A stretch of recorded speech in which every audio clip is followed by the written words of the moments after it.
This is Oath, Operation Adjust the Homeless. My name is Anwar. This is what we do. We in Allentown, PA. We give out showers Monday, Wednesdays, and Fridays from 4 to 7. You get a haircut, you get your clothes. We accepting donations also, so we can help these people out here. No one's out here to help them, so we're out here to help them. Tommy Rodriguez. Operation Adjust the Homeless? Yes. 7 years now. What's the name of your organization? Operation Adjust the Homeless. Okay, and what's your acronym? Oh, Okay. So how did you come up with that acronym and that name? well, the acronym is simple. I mean, it's the first letter of every word. Got you. Operation Adjust the Homeless was something that I thought of because I felt that there had to be some sort of change in how we help the unsheltered community Right. versus providing temporary band-aids and not providing long-term solutions. Got So you. it would definitely be a long-term operation to be able to figure out how we can help change and help these people gain quality of life again. And you don't get no public assistance, no help from the government. You do all the funding and everything yourself right now, right? Well, it's not that we can't get it. So that's the way that I chose to go because of my affiliation with my club. So when people look at this 1%, you know, automatically they think about what Google tells them. They don't think about the fact that we're men, businesses, men with families, men with goals. We just decide that this is a lifestyle that we like.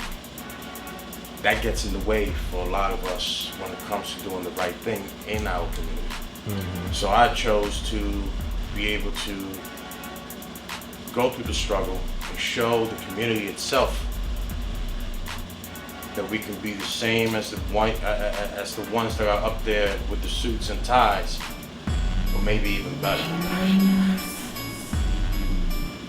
Got you. And one big question. I remember a while back you were saying, and I don't want to quote it wrong, but you took some building that you used to work out of and you made it to where the homeless can take showers and get haircuts and pretty much help them get jobs. Am I right? I'm wrong? Tell me a little bit more about that. Yeah, the old facility was the tattoo shop that kind of started the whole idea of providing services to people that have nowhere to be able to take a shower, nowhere to be able to get a haircut, to get a hot meal, some sort of job placement with some sort of job training structure to be able to help them adjust back into society. Not that those services are not being provided, but we're talking about a place that can provide everything, one-stop shop. This way we're not risking having this person having to choose whether they're gonna go get a haircut or they're gonna go have a meal. Because this one's 20 minutes away and that one's 30 minutes away. And that's what happens. You know, you kind of put them in a position where they have to choose. Right. Am I gonna wash my body Go or get a am I haircut. gonna go get a haircut? Am I gonna be able to see this person about this job that I would like to train for? All of that. So I closed down the last 2 floors of the shop to be able to set up a facility or half a facility that can start providing that, and little by little bloomed to where I had to move my shop, and now the whole facility, 4 floors, provides services. Not only that, but we have a program where we allow them to learn a skill in construction, whether it be carpentry, plumbing, framing. Also, y'all teach trades here too. Well, we go through a list of individuals that show interest, and we look at a few things in order to determine is it safe to have this person in somebody's home.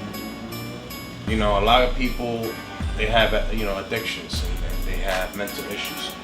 So being able to work around that is how we stop dismissing people that we feel we can't help. So if someone has a mental, you know, issue or I meant to ask you that. How do you deal with people, because homeless and mental health go together.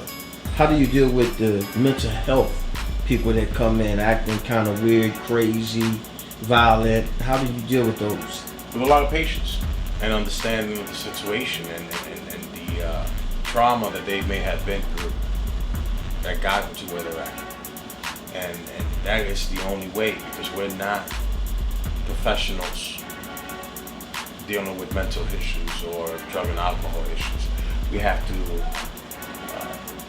be able to kind of adjust and it's kind of like dealing with different personalities in a day.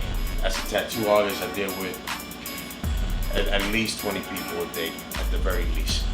Not one of those persons is the same, you know. Right. All right, for the record, state your name and what you do. My name is Jennifer Miklas, and I am the Marketing and Corporate Outreach Director for Operation Address the Homeless. I also organize events and schedule different things for our community right now during COVID that we've been dealing with. I managed to procure some food boxes for the community. Basically, we get 1,600 cases of different kinds of mixed food boxes, chicken, pork, dairy, 30-pound box. For instance, one box that we had last week had apples, potatoes, yogurt, butter, that kind of stuff in a box for people to take home and feed their families during this time. We currently are just doing a lot for our homeless community. We provide showers, food, clothing, haircuts at our building located at 221 North 7th Street in Allentown, Pennsylvania. And pretty much what I do is it's a lot of work. It's a lot of you know, dealing with the homeless community, dealing with the regular community who's struggling, making sure that our homeless needs are met and that they are provided for. And would you say that right now, the type of work that y'all do, would you say that it's not that many of y'all out here, and that's why it's so hard? There's not that many people that just do it for the love, because a lot of people have organizations and they use it to get just money, and then they actually live off of it.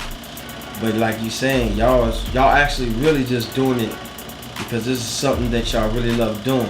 Yeah, I really do believe that that's true. There are organizations like us who do it just for the love and to be able to spread that love around. But then there are certain organizations, there's a major organization. Take a look at what's happening with New York State right now and the NRA. They're looking into the NRA. The NRA is a 501c4.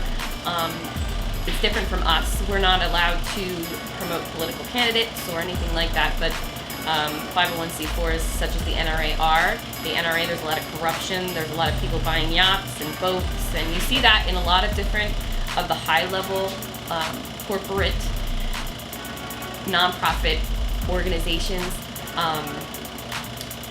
A lot of people are getting, $100,000 bonuses. And it's just insane to me. $100,000 could feed how many people? So, yeah, there is a lot of corrupt in this line of work, but then there are organizations who, like us, are doing it to truly help.